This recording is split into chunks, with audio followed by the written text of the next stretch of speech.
ਦੋਸਤੋ ਮੈਂ ਗੱਲ ਕਰਨ ਲੱਗਾ ਤੁਹਾਡੇ ਨਾਲ ਪੰਜਾਬੀ ਦੇ ਵਿੱਚ। ਦੇਖੋ ਅਸੀਂ ਨਾ ਪੰਜਾਬ ਵਿੱਚ ਰਹਿੰਦੇ ਹਾਂ, नहीं ਅਸੀਂ इंडिया च रहने नहीं ਅਸੀਂ अपने महल्ले च रहने हैं। यानी कि कहने का मतलब है कि हम नागरिक हैं और जो नागरिक का कर्तव्य होता है समाज के लिए, देश के लिए सोचने का। और हम कितना सोचते हैं देश के लिए, हमें कितना पढ़ाया जाता है देश के लिए, ये तो हम लोग जानते नहीं हैं। देखिए अफसर लोग होते हैं, अपनी अफसरी करते हैं, वो समाज के लिए नहीं सोचते। जितने भी हैं गवर्नमेंट एम्प्लॉय हैं, जो ब्यूरोक्रेट हैं, अपने लिए सोचते हैं। ये ध्यान में रखना। जब अफसरी आ जाती है ना उनमें, तो वो इंसानियत भूल जाते हैं, गली मोहल्ले के लोगों को भूल जाते हैं। वो कहते हैं हमारे से बड़ा कोई नहीं है। अरे यार तू कैसे बड़ा बन गया है। बार बार कहते हैं कि हम लोग टैक्स देते हैं। यार किसी होटल में खाना खाने जाते हैं, 2000 का बिल बनता है तो उस पर 18% और लग जाते हैं। 2000 के 2200 रुपये देने पड़ते हैं। 2200 नहीं 2400 देने पड़ते हैं 18% के हिसाब से, यानी कि और पैसे लग जाते हैं। जेब हमारी खाली होती है। सरकार जो है खाने पर भी टैक्स लगाती है, साबुन पर भी टैक्स लगाती है, तेल पर भी टैक्स लगाती है, पेट्रोल पर भी टैक्स लगाती है। ठीक है भैया लगाओ, लेकिन उसका हमको वापसी तो दो ना। कुछ वापसी नहीं मिलेगी आपको। वापसी तब मिलेगी आपको जब आप उसके लिए आवाज़ उठाओगे। आवाज़ नहीं उठा सकते आप लोग क्योंकि डरते हो। हर घर में ये कहते तू की लेना हो, छड़ परे कानू पंगा पाई जान दिया हैगा। और उसी पंगे के डर तो, उसी डर के कारण हम लोग, हमारा देश पीछे पीछे जा रहा है। हम भगवान से मांगते हैं हर चीज़, भगवान हमको दे दो। भगवान को आप क्या देते हो? भगवान के लिए आप क्या करते हो? हर कोई इंसान जो भगवान ही है ना, उनके लिए आप एक दूसरे के लिए क्या कर रहे हो? सबसे पहले शुरुआत होती है ये हमारे जो हम नेता चुनते हैं, डेमोक्रेसी है। हमको राइट तो दे दिया गया है, आज़ादी मिल गई, अंग्रेज चले गए, अंग्रेज़ों की सोच कुछ थी। और आज भी जो जितने भी अंग्रेज लोग हैं उनके आप कंट्री देखेंगे सब डेवलप हैं। हमारे बच्चे भाग भाग के उनके पास जा रहे हैं, लेकिन हमने अंग्रेज़ों को भगा दिया, भागो भागो हम खुद ही राज कर लेंगे। वो कैसा राज है? 75 76 77 साल होने लगे हैं। कैसा राज है ये? किसी को देश से प्यार नहीं है, किसी को इंसान से प्यार नहीं है, किसी को अपनों से प्यार नहीं है, किसी को किसी से भी प्यार नहीं है। मैं IAS अफसर जो होते हैं, बड़े डॉक्टर जो होते हैं, प्रोफेशनल जो होते हैं, हर किसी से मिलता हूँ, बातचीत करता हूँ, देखता रहता हूँ ये क्या कर रहे हैं, कैसे इंसान है यार। इनको यही नहीं मालूम कि मैं हूँ क्या। सबसे पहले आप देखिए, चाहे डॉक्टर हैं, चाहे आप CA हैं, चाहे आप लॉयर हैं, चाहे आप जज हैं, चाहे आप IAS अफसर हैं, PCS अफसर, पहले अपने आप को देखिए आप है क्या, आपका क्या होगा। वक्त तो हर किसी का चला जाता है ना। जो पहले थे IAS अफसर जो रिटायर हो चुके हैं, जो जाने के कगार पर हैं, जो जा चुके हैं, उनके बारे में सोचिए। सोच लाला, लाला तू सोचेगा, मैं तेरे को सोचने के लिए मजबूर कर रहा हूँ। सोच बदल, समाज बदल जाएगा सेठ। जिस दिन तेरी सोच बदल गई ना, उस दिन समाज बदल जाएगा। तो सोचता नहीं ना तू। आजकल पॉडकास्ट चलता है ऐसे रंग रंग पर, जैसे मेरा चेहरा दिख रहा है, वहाँ बैठे होते हैं दो बंदे, बातें करते हैं। उधर बैठा बंदा बातें कर रहा होता है, उधर बातें कर रहा होता है, ये है वो है, इधर है उधर है। क्या है भैया? दो आंखें हैं, नाक है, मुंह है, कान है, ये है वो है, बस यही तो है सब कुछ है।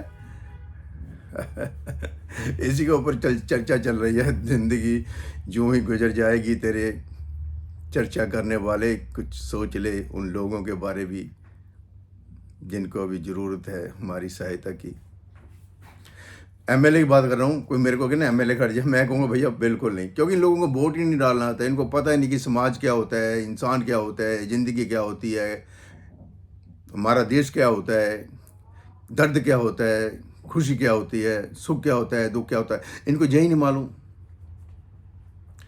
जितनी ये हमारी डेमोक्रेसी है ना, जितने भी लोग खड़ते हैं, MLA वगैरह खड़ते हैं, जिस हमारे देश को और जाने के खड्डे में गिरा रहे हैं। हमारा देश पीछे पीछे जा रहा है, क्योंकि ये देश के बारे तो सोचते नहीं है, ये तो अपने बारे सोचते हैं। जब देश के जो नागरिक हैं उनको वोट डालने का पता ही नहीं है कि क्या सही है क्या गलत है, कौन सा जो MLA है, कहाँ क्यों आया, ये क्यों इलेक्शन लड़ रहा है। जब 6 बार इलेक्शन लड़ते हैं, 4 बार इलेक्शन लड़ते हैं, क्यों लड़ते हैं भैया? इनको क्या फ़ायदा है? जीतने के बाद इनकी जान को खतरा पैदा हो जाता है। 8-8 10-10 गनमैन इनके साथ होते हैं, भैया इनकी जान को खतरा क्यों पैदा हो जाता है?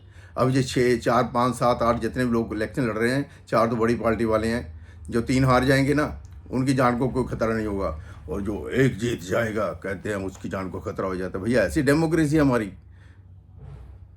एकदम जान को खतरा पैदा क्या भैया, क्यों हो जाएगा उसकी जान को खतरा पैदा? सो उसको तो और ही खुश होना चाहिए कि जनता मेरे साथ है। अभी लोगों की सोच नहीं है, सोच बदलनी होगी आप लोगों को। जिनको वोट नहीं डालना था उन लोगों को पहले वोट डालने के काबिल बनाओ। सभी लोग पहले अपने समाज के बारे में सोचो, गली मोहल्ले के बारे में सोचो। आप लोगों की सोच ही नहीं है। मैं क्या आपसे गर्मी के बीच में बैठा हूँ, आप लोगों को समझाने की कोशिश कर रहा हूँ, लेकिन तुझे समझना ही नहीं है कि भाई मनु को एक सेठ जी खड़े हैं और पसीना पसीना हो रहे हैं। वो जो पहले मंत्री संतरी रह चुका है वो MLA, उनको पता ही है भैया एक बार जीत के तो मौजा ही मौजा, मौजा ही मौजा। और जो दूसरे भी किस्मत जमा रहे हैं वो कहते हैं भाई जीत के तो हमारी भी बल्ले बल्ले। जो तो बल्ले बल्ले कराने के लिए खड़े हैं, आपके बल्ले बल्ले नहीं होगी।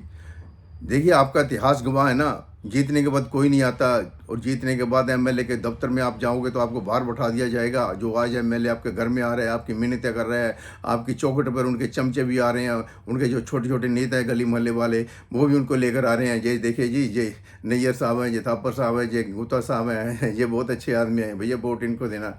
ये भी चमकता है जा रंग है। ये लाइटों का कमाल है भैया। हाँ मेरा कुछ नहीं कमाल, मैं तो काला पीला ही हूँ।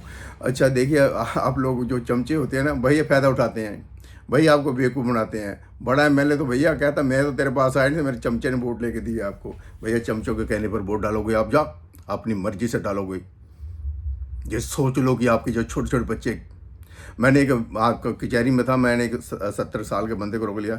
मैंने कहा लाला अगर तूने उस समय इन लोगों को डांटा होता ना, या उस समय अपनी सोच के साथ वोट डाली होती, या उस समय तूने कुछ ये सोचा होता कि ऐसे आदमी को चुनना है, ऐसे MLA को चुनना है, ऐसे MP को चुनना है, तो आज हमको ये कुछ ना करना पड़ता। लेकिन हम भी चुप हैं।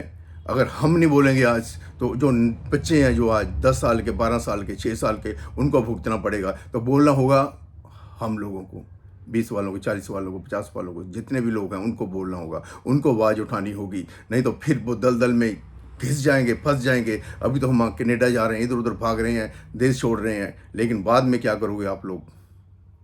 जब सब कहीं सिविल वार चल जाएगी, लोग एक दूसरे को लूटने लग जाएंगे, छीना झूठी बढ़ चुकी है, कोई रोकने वाला नहीं, टोकने वाला नहीं। पुलिस वाले तो सिर्फ हिफाजत कर रहे हैं। गवर्नमेंट जो ब्यूरोक्रेट है उनकी, MLA की जो मिनिस्टर है उनकी हिफाजत के लिए हूँ, उनकी जान को खतरा है। लेकिन आम पब्लिक जो लूट खसूट में इस समय जिनको लूटा जा रहा है वो कहाँ जाएंगे? सोचो, थोड़ा सा सोच कर वोट डालना कि देश के लिए भला करने वाला कौन है, समाज के लिए भला करने वाला कौन है। मैं किसी पार्टी से बिलोंग नहीं करता, लेकिन मैं तुम्हारे से बिलोंग करता हूँ, तुम्हारे समाज से बिलोंग करता हूँ। आप लोग हमारे, मैं आपका हूँ। हमें एक दूसरे के बारे में सोचना होगा, हमें कुछ ना कुछ त्याग करना होगा। सिर्फ इसलिए कोई हमारा नहीं है, कोई पार्टी हमारी नहीं है, सिर्फ हमारी सोच हमारे साथ है। हमें अपनी सोच के साथ ही वोट डालनी चाहिए। गर्मी ज़्यादा है, बंद कर दूँ यार? चैनल सब्सक्राइब कर देना, जहाँ डाली है। बाद में फिर बातें करेंगे, ऐसे करता रहता हूँ मैं जब टाइम लगता है। Bye bye.